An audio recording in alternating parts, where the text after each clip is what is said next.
Hey friends, if you wish to enable or disable access to folder options in Windows, then please watch this video. I will guide you through the resolutions. First of all, you will have to open the registry editor. So search for registry editor in the Windows search bar and click on run as administrator in the right pane to open it. Now go to the key H key current user, software, Microsoft, Windows, current version and policies. Right click on policies and select new key and name it Explorer. Now we will create a DWORD 32-bit entry in the right pane. New DWORD 32-bit entry, no folder options.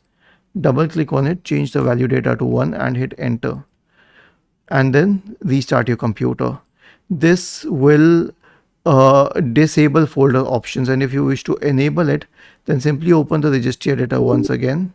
Return to the same key, double click on it and change the value data to 0 and hit enter. Was this helpful? If yes, then please subscribe to the channel, and if not, then let us know in the comment section of the video on how we could help you further. Thank you for watching this video and have a nice day.